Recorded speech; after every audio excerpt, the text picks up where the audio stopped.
If that didn't get you, at least he kept the language clean, because the counterpart at CNN called the president a pretty foul name on Twitter. It rhymes with bit.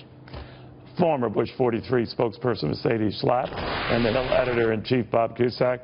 I don't know, Mercedes. I think we've waded into crazy town. What do you think? Well, I feel it's like Kathy Griffin Part 2 coming out of the CNN host, where they have this sense, especially this in particular case, the sense that on social media they're just as honest as President Trump is. I mean, they're coming out and basically calling him names, saying what they feel about the president, and making it very clear where they stand. You know, I think, Neil, I have to say I'm not surprised. We know that there has been hostility against this president from members of the mainstream press.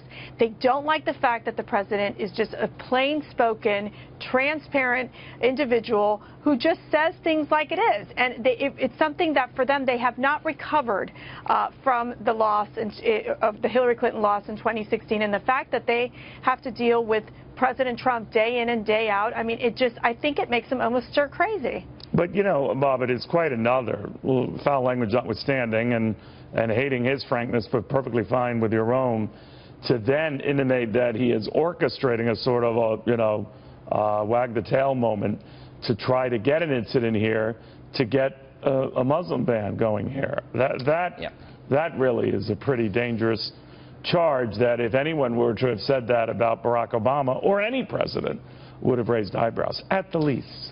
That's right, Neil. I mean, these are examples of why the media has very low approval ratings, is that you know, the media is supposed to be a nonpartisan referee, and whether it's through social media or other means, and you show bias, you can't be antagonistic toward the president. You can criticize his policies if you want, if you're a pundit, but then suggesting, you know, name-calling and then suggesting that the president wants a terror attack here is just out of bounds. And it's unfortunate because, you know, after 9/11, everybody came together and there was this unity. You had lawmakers on both sides of the aisle singing on Capitol Hill, but now it's a different time.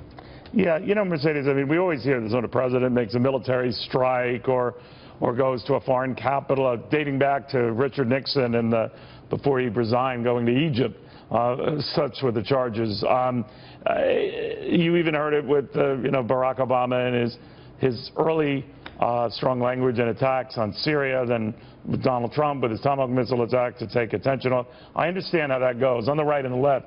But this is crossing into a whole nother area. Right. Sight unseen, language, you know, not coded, that is really dangerously crazy, is it not? Well, you know, as an opinion writer, and I've written being obviously critical of President Barack Obama, critical of Hillary Clinton, but I find it very important. I never heard you curse once. I never heard you assign I was going to say, like, constitutional motives to anything. Well, I'm critical, but I don't want it to be a personal attack on them. Because at the end, what we need to be looking at is fine decision-making process, policy-making decisions, looking into what these individuals may think or how they're going to act. But I think the personal name-calling, there's such an emotional fight going on between the mainstream media and President Trump, and it's happened since the election time, and I only think that it's gotten worse. I mean, when you're looking at the fact of the coverage of the first 100 days, it was 98% of those stories in these 5 major outlets were negative. Right. The guy can't do one thing right. I mean, and that's, if you're going to go that way, you can't hide your bias, fine. But Bob, where I draw the line is with this type of stuff that just shows it getting dangerously vitriolic to the point that, you know, they talk about trying to boycott advertisers on this network with certain hosts if something offends them. But I haven't seen anything approaching that on this because of the idiocy of it.